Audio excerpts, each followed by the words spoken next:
السلام علیکم، میں شاہزہ جمیل قائم ٹی وی کی طرف سے کربلا پہ ایک نظر کا دوسرا پروگرام پیش کرتی ہوں، اور میرے ساتھ آج وہی معزز شخصیات شامل ہیں، کوکب نقوی اور جبین تالپور۔ تو جیسے کل ہم لوگ ذکر کر رہے تھے اپنا چاند رات پہ اور حضرت مسلم سفیر کربلا حضرت مسلم بن عقیل پہ، تو آج ہم اپنا موضوع، آج کا جو موضوع ہے ہمارا وہ ہے سفر کربلا،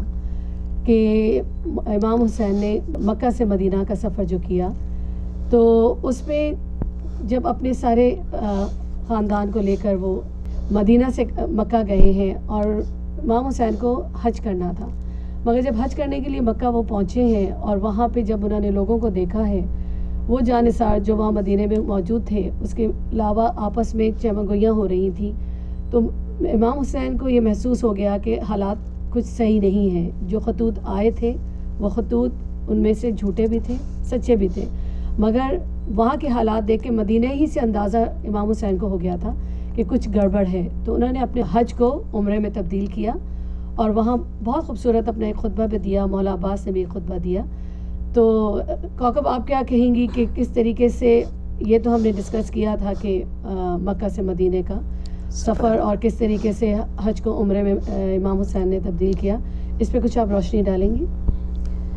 جیسا کہ آپ نے کہا کہ سفر مکے سے مدینہ کا سفر اور حج کو عمروں سے تبدیل کیا، تو پہلے تو میں لفظ سفر ہی پہ کہ منزل ہے کربلا اس سفر کی، کہ تمام عمر تیری سمت کر سفر بھی کریں، ہمارے جیسے ناقص العقل، کم فہم، کم علم لوگ، کہ تمام عمر تیری سمت گر سفر بھی کریں، کربلا تیرا ادراک ہو نہیں سکتا، کربلا تیرا ادراک ہو نہیں سکتا۔ بس میں یہی کہوں گی کہ یہ سفر امام نے امر بالمعروف کے لیے کیا تھا، اسی لیے کہ خانہ خدا کی حرمت کو قائم رکھنے کے لیے حج کو عمرے میں تبدیل کیا تھا،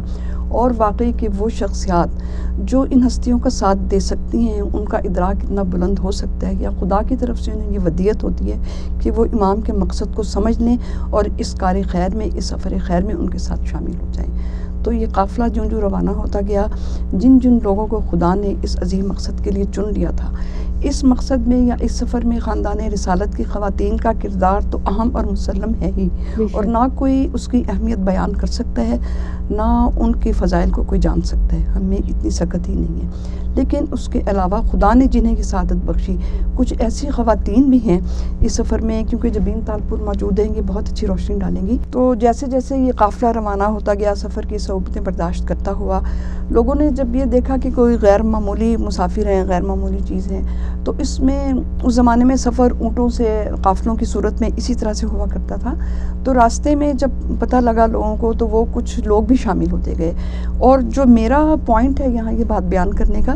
کہ وہ بھی کربلا کے شہداء میں شامل ہوئے جنہوں نے امام کا ساتھ دیا اور اس سفر میں، اس قافلے میں شمولیت اختیار کی، لیکن ان کو موٹیویٹ کرنے میں ان کے گھرانوں کی خواتین کا بھی بہت بڑا ہاتھ ہے۔ اس میں صرف ناموں کا ذکر کرنا چاہوں گی کہ زہیر ابن قین، وہب ابن کلبی، اور دو عظیم نام بھی ہیں، لیکن وہ آگے جا کے ان کا زیادہ بہتر ہوگا سفر کرنے کے، حر حبیب ابن مظاہر، لیکن یہ لوگ زہیر ابن قین اور وہب کلبی یہ ساتھ شامل ہوتے گئے، اور ان کو موٹیویٹ کرنے میں ان خواتین نے، ان کی ماؤں نے، بیویوں نے بہت بڑا کردار ادا کیا، اور اس طرح یہ سفر جاری رہا۔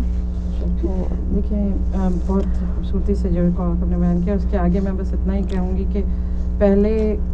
تو وہاں سے شروع کروں کہ جب آپ نے کہا کہ حج کو عمرے میں تبدیل کر کے مولا نے قصد کیا کربلا کی طرف، میں صرف اتنا کہنا چاہوں گی کہ یہ اس سے بڑی بدقسمتی اس مسلمانوں کے لیے کیا ہوگی کہ وہ نبی کا نواسا، جس کے والد محترم خود خانہ کعبہ میں آئے، ان کے لیے وہ جگہ اس قدر پریشانی کا، یا کہنا چاہیے کہ ایک ان کو اس جگہ کی ایسی فکر لاحق ہو کہ وہ وہاں سے اپنے حج کو عمرے میں تبدیل کریں۔ اور اسی بات پہ جو ہے شہنشاہ وفا غازی عباس نے وہاں پہ جب اپنا خطبہ دیا ہے، اور کیا وہ عالی شان خطبہ ہے، پورا تو خیر یاد بھی، دماغ بھی اتنا وہ نہیں ہوتا، لیکن اس کے کچھ الفاظ اس طرح ہیں کہ تم اس حسین کو جھٹلا رہے ہو جو اس دنیا میں سب سے زیادہ برحق ہے، اور اگر یہ اسرار الہی نہ ہوتے، یعنی اللہ کا حکم نہ ہوتا کہ ان کو اسی طرح رکھا جائے، تو یہ کعبہ خود چل کے حسین کی زیارت کو آتا، اور یہ کہ یہ حجر اسود جس کو تم چوم رہے ہو یہ خود آ کے حسین کے قدم چومتا ہے. مطلب اس سے امام حسین کی تو خیر کیا ان کے درجات کی ہم کیا بات کر سکتے ہیں, لیکن وہی انہوں نے کہا کہ جن کو خاص ودیت جو وہ لوگ ہستیاں تھیں غازی عباس جیسے لوگ عموماً ان کو اس طرح سمجھتے ہیں کہ جیسے انہوں نے کوئی زیادہ باتیں نہیں کی یا وہ ایک فائٹر ہی تھے یا اس طرح تھے. اگر آپ یہ خطبہ پورا پڑھیں تو اندازہ ہوتا ہے کہ ان کی شخصیت میں وزڈم اور ان کا کیا لیول تھا, علم اور شعور کا مطلب جو عالم تھا. وہاں سے جب یہ سفر شروع ہوا جیسے آپ بتایا, اور وہاں کربلا کی طرف, اور کرب و بلا جس کا نام ہی تکلیف ہے, جس کے نام میں کرب اور بلا آ جائے وہ کیا جگہ ہے, وہاں کا سفر شروع کیا. اور جیسے کہا راستے میں کہ لوگ جو جن پہ خاص اللہ کی مہربانی ہوئی کہ جنہوں نے ان کے ساتھ دیا, اور ان کی خواتین کا جیسے انہوں نے کہا, تو کہیں ہمیں یہ ملتا ہے کہ ایک بیوی, مطلب آپ یہ سوچئے کہ آج کل کی ہماری خواتین وہ کہاں یہ ایسا دل لائیں کہ بیوی خود کہتی ہیں کہ کیا تم امام حسین کے, وہ جب ان کے شوہر نے یہ کہا کہ میں سپاہی نہیں ہوں, میرا کیا رول ہو سکتا ہے, تو ان کا بلانا تمہارے لیے شرف کی بات ہے, اور کیا تم جاؤ خود بھی اور میرے لیے بھی بخشش کا باعث بنو. مطلب وہ سوچ ہی کچھ اور ہے, اس پورا جیسے کہنا چاہیے فلسفہ, اسکول آف تھاٹ ہی کچھ اور تھا ان ماؤں کا. جو کہیں ہمیں یہ واقعہ ملتا ہے کہ جب ماں کو بیٹے کا سر بعد میں پیش کیا گیا تو وہ کہتی ہیں ہم صدقہ دی ہوئی چیز نہیں لیتے. مطلب آپ ایک پوری ایک الگ ہی قسم کی وہ جو ہے خواتین اور بیویاں تھیں, وہ بہنیں تھیں, چنے ہوئے منتخب لوگ تھے بے شک. اور جیسے امام حسین نے سفر اپنا شروع کیا تھا اور بہت غمگین بیٹھے ہوئے تھے, اور ابھی ہم نے حضرت مسلم کا ذکر کیا تھا پچھلے پروگرام میں, تو حضرت عباس ان کے پاس آئے اور انہوں نے پوچھا امام حسین سے کیا کہا, کیا سبب ہے, تو انہوں نے بھی 2 انگلیوں میں دکھایا کہ حضرت مسلم شہید ہو چکے ہیں. اور کہنے کا مقصد یہ ہے کہ ناساز حالات پتہ چل گئے تھے, اس کے باوجود لوگ یہ کہتے ہیں کہ یہ 2 شہزادوں کی جنگ تھی. جنگ میں کوئی اپنے گھر کی عورتوں کو, بچوں کو لے کے نہیں جاتا, کوئی معصوموں کو لے کے نہیں جاتا. مولا صرف اور صرف دین بچانا چاہتے تھے, اپنے نانا کا دین بچانا چاہتے تھے, اس لیے انہوں نے کربلا کا سفر کیا. راستے میں اسی طریقے سے جہاں حضرت مسلم شہید ہوئے تھے, حضرت مسلم کے ساتھ ان کے 2 پسر بھی ساتھ تھے, اور اسی طریقے سے وہ حالات کی وجہ سے دونوں بچھڑ گئے تھے اپنے والد سے. یہاں ان کا ذکر کرنا بھی بہت ضروری ہے, وہ 2 معصوم بچوں کا, کہ جو حضرت مسلم سے بچھڑ کے ادھر ادھر پھرتے رہے اور جا کے حارث ملعون کے گھر قیام کیا. معلوم نہیں تھا کہ ان کو کہ یہ حارث کا گھر ہے, اور ایسے ملعونوں کے گھر میں خدا نے ایسی مومنات بھی رہے جو ان کی گھر پہ تھیں. اور جب انہوں نے وہ 2 معصوم بچوں کو دیکھا, کھانا پینا کھلایا, اس کے بعد آرام کیا, تو آپ کو لوگوں کو معلوم ہی ہے کہ جس طرح سے حارث نے ان دونوں بچوں کو شہید کیا,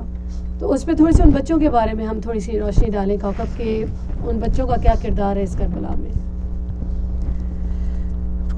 کربلا میں جہاں 72 شہداء ہیں, صرف ہم انہی ہستیوں کو خراج تحسین پیش کرنا مناسب نہیں ہے کہ جنہوں نے جو عاقل تھے, بالغ تھے, یا راہ حق میں اپنی جانوں کا نذرانہ پیش کیا.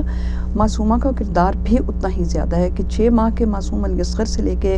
جناب زینب کے فرزند ہیں, جناب مسلم بن عقیل کے فرزند ہیں, لیکن ان معصوموں اور دوسرے معصوموں کی شہادت میں یا مرتبے میں بس یہ فرق ہے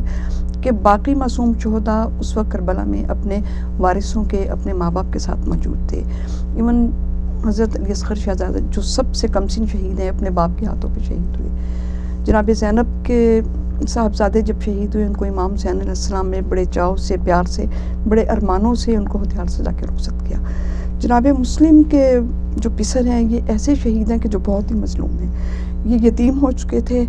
اور مارے پردیس میں پھر رہے تھے. جب یہ حارث کے گھر میں آئے, اس کی زوجہ ایک مومنہ تھی, اس نے انہیں کھجرے میں چھپا دیا. جب یہ پریشان حال, بکھرے ہوئے بال, یہ رو رہے تھے, بھوکے پیاسے تھے, اس مومنہ نے انہیں کھانا کھلایا, پانی پلایا. یہ سو گئے. خواب میں دیکھا انہوں نے کہ جناب سیدہ تشریف لائی ہیں اور فرما رہی ہیں کہ بہت جلد تم مجھ سے ملو گے. اپنے بابا کو دیکھا کہ اٹھ کے رونے لگے. حارث ملعون کی آنکھ کھل گئی اس گریے سے اور وہ فوراً پوچھنے لگا کہ یہ شور کیسا ہے. مومنہ نے کہا کہ کچھ نہیں, تم سو جاؤ. اس نے کہا نہیں, کوئی شور ہے اور میرے گھر میں ہی صحیح آوازیں بلند ہو رہی ہیں. وہ ڈھونڈتا ہوا اس حجرے تک آ گیا, چراغ روشن کیا, دیکھا تو حضرت مسلم کے وہ صاحبزادے تھے, دونوں یتیم بچے تھے. ملعون نے ان کے مصائب بہت دردناک ہیں, انہیں زلفوں سے پکڑ لیا, ایک چوب سے استادہ کیا, ایک ستون کے ساتھ باندھ دیا تھا. اور سنا ہے کہ حضرت عباس نے یا مولا علی نے حارث سے کہا تھا جب بھی آیا تھا آپ کے پاس کہ حارث ستونوں سے کبھی بچوں کو نہ باندھنا, ستونوں سے گھوڑوں کو باندھا جاتا ہے. لیکن اس نے کسی کا خیال نہ کیا, کسی کا لحاظ نہ کیا. صبح ہوئی لے کے زلفوں سے پکڑ کے دریا کے کنارے آیا. ایک مرثیے میں ہے کہ پردیس میں مسلم کے یتیموں پہ جفا ہے, دریا پہ پے قتل ادھو لے کے چلا ہے. اور جب قتل کرنے کے, اور آپ ان معصوموں کی جرت دیکھیے, نہ باپ موجود ہے, نہ چچا موجود ہے, نہ ماں ہے, باقی سب معصوم بچوں کے ساتھ وہ, جیسا کہ میں نے پہلے عرض کیا کہ وہ گھر سے سب رشتوں کی دعاؤں میں پیار محبت سے رخصت ہوئے تھے. بے یارو مددگار پردیس میں لعین کے ہاتھوں میں یہ دونوں معصوم بچے. بڑے بھائی نے شفقت کے اس میں, بڑے بھائی کی شفقت کی حیثیت سے کہا کہ پہلے میرا گلا کاٹو, کہ میں چھوٹا بھائی